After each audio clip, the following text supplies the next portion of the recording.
Picture this. It's October 31st. Your neighbor is dressed like a zombie cheerleader, your boss is Batman, and your dog is a taco. Kids are running through the streets screaming, "Trick or treat," and adults are pretending this is totally normal. Americans spend over $13 billion every year just to scare themselves and hand candy to strangers. But how did a night about dead people and ghosts turn into pumpkins, candy, and pets in costumes? This is the insane, hilarious, and a little bit creepy story of why Halloween is such a big deal in the United States. Before Halloween was about Spider-Man costumes and candy bars, it was way more hardcore. Over 2,000 years ago, the Celtic people in Europe celebrated something called Samhain, a night when they believed the dead could walk among the living. Basically, bring your ghosts to work day. They lit giant bonfires to keep spirits away and wore animal skins to blend in with ghosts. Like, hey man, don't haunt me. I'm one of you. So yeah, the first Halloween costumes were basically fur and fear.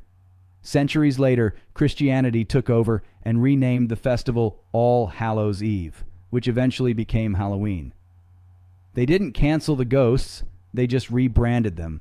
When Irish and Scottish immigrants came to America in the 1800s, they brought all their ghostly traditions with them. They told scary stories, played spooky games, and carved faces, not into pumpkins, but into turnips. Yeah, turnips. Tiny, hard, and not scary at all. But when they got to America, they found something better. Pumpkins. Big, orange, easy to carve.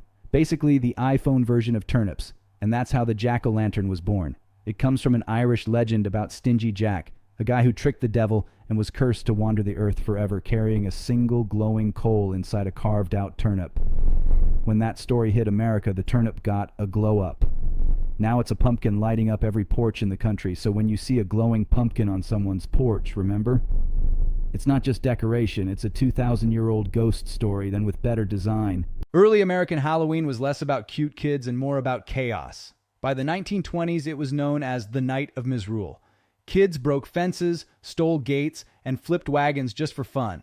Basically the purge, but with less crime and more toilet paper. So towns came up with an idea. What if we just bribed them with sugar? And boom, Trick or Treat was born. Kids dressed up, knocked on doors, and scored free candy.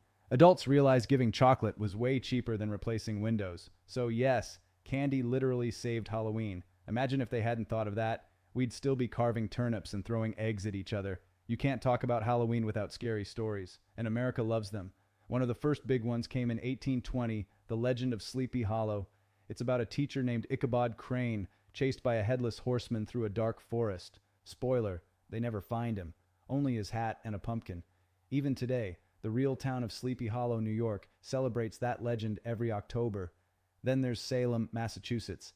Back in 1692, during the witch trials, 20 people were executed over witchcraft accusations. Now Salem throws one of the biggest Halloween festivals in the country. They went from witch trials to witch parties.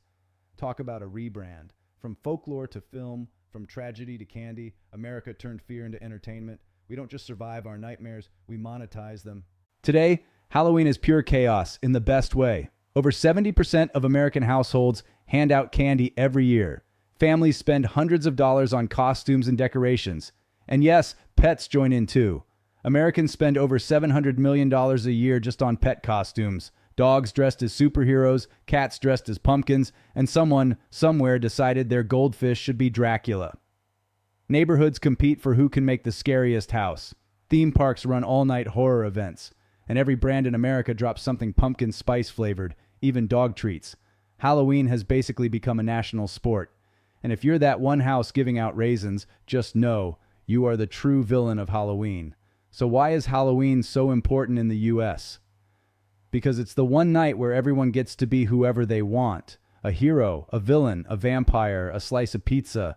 It's about creativity, community, and a little controlled chaos, where fear becomes fun, darkness becomes decoration, and adults finally get to act like kids again. Halloween isn't really about ghosts or monsters. It's about letting go, facing your fears, and laughing at them together. For one night each year, America doesn't hide from the dark. It celebrates it. This is Halloween.